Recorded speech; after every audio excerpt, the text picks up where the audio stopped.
Welcome to today's Explainer. We're jumping straight into something absolutely crucial for early childhood educators, cultivating global connections with our absolute youngest learners. We'll be taking the core concepts from our source material on global interconnectedness and turning them into a super clear, actionable roadmap you can actually use. So let's just tackle the elephant in the room right away. Is global citizenship just way too abstract for toddlers?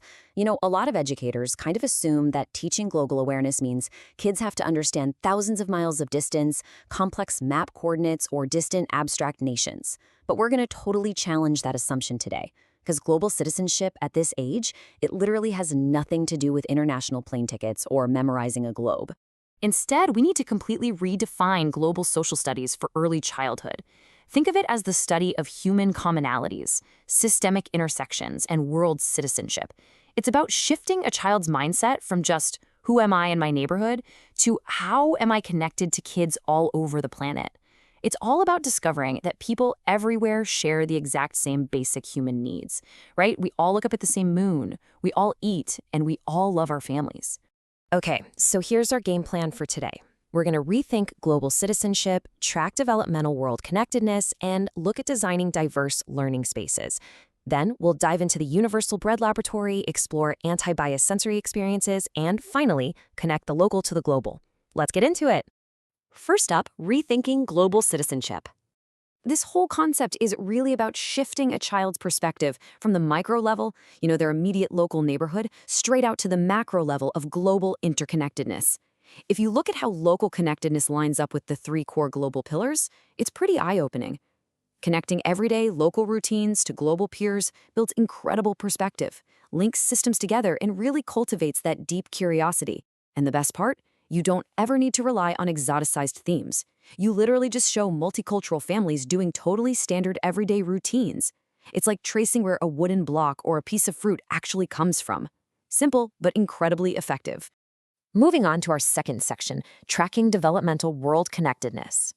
This developmental trajectory is just brilliant because it shows exactly how to adapt these ideas across different age groups. Take infants under 12 months, for example. We know they track global vocalizations, so the target practice here is acoustic landscaping. Instead of playing the same old repetitive commercial pop music, we can play classical sitar or Andean flutes during rest windows. It helps them process totally unbiased sound templates from day one. Then for toddlers, who are just starting to notice distinct greetings, we bring in multilingual arrivals. We normalize linguistic diversity by just greeting families with an hola or a namaste. And by the time they hit preschool, they are completely ready for the world bread laboratory, where they actually get to touch, smell, and taste global staples. Which brings us right into section 3, designing diverse learning spaces. Let's think about how your actual, physical classroom areas can be optimized for rich, tactile, cultural diversity. Think about your discovery area, the block center, or your dramatic play spaces.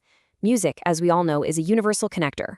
So by integrating diverse hand percussion, like drums from different continents or Andean flutes into these spaces, you are creating shared play patterns. Making music together beautifully transcends spoken language, doesn't it?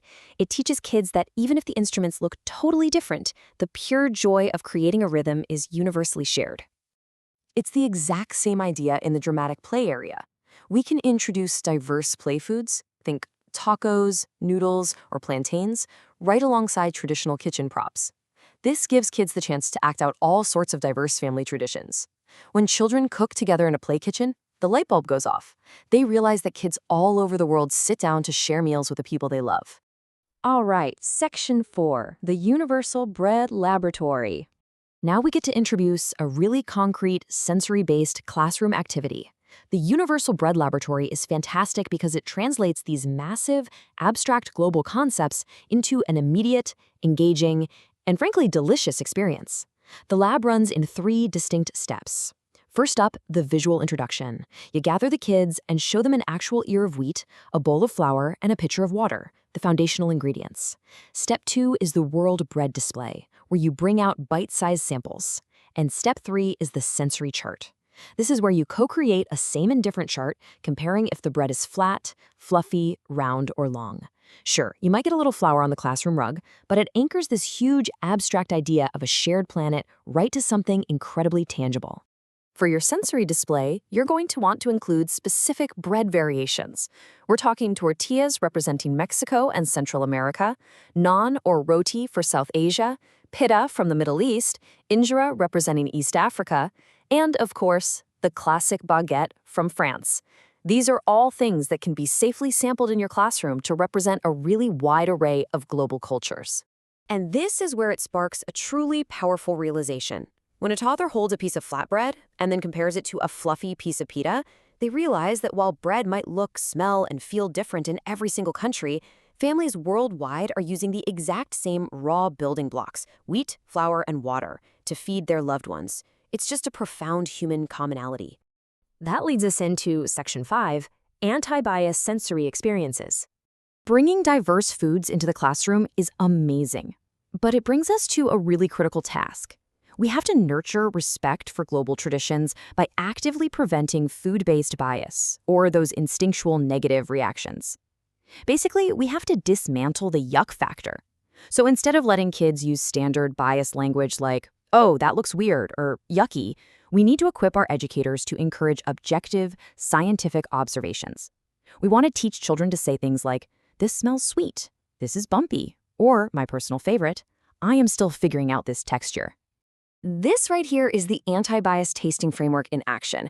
The best way to apply this protocol is to take a really familiar base ingredient, like rice, for example, and present it prepared in 3 totally different cultural styles. So maybe you do plain jasmine rice, seasoned Mexican rice, and sweet coconut sticky rice.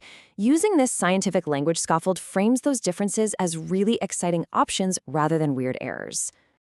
And finally, Section 6, Connecting Local to Global. Let's wrap this all up by tying these sensory, tactile lessons directly back into the daily rhythm and routines of your early childhood classroom. For those of you following this framework, here are your immediate action steps. Before tomorrow morning, make sure to download the allergy sign-off sheet and the bread picture cards. Then, jump into the learning forum and post a reflection. We really want you to consider exactly how you can normalize linguistic diversity in your morning arrival routine tomorrow, because actionable steps are what create immediate classroom impact.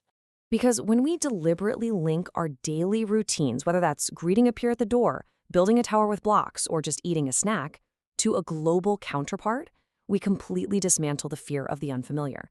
We are literally building empathy right into the fabric of the school day. It all boils down to this really beautiful quote from the source material. Being global does not require an international plane ticket. It requires an open mind right where you are. It's all about fostering curiosity and connection right there in your own classroom. Which leaves us with one final super important thought to chew on. What is one local classroom routine that you can transform into a global connection tomorrow morning? Whether it's adding a brand new musical instrument to your transition time, saying hello in a new language, or observing the texture of your snack like a scientist, the entire world is waiting right inside your classroom. Thank you so much for exploring this with me today.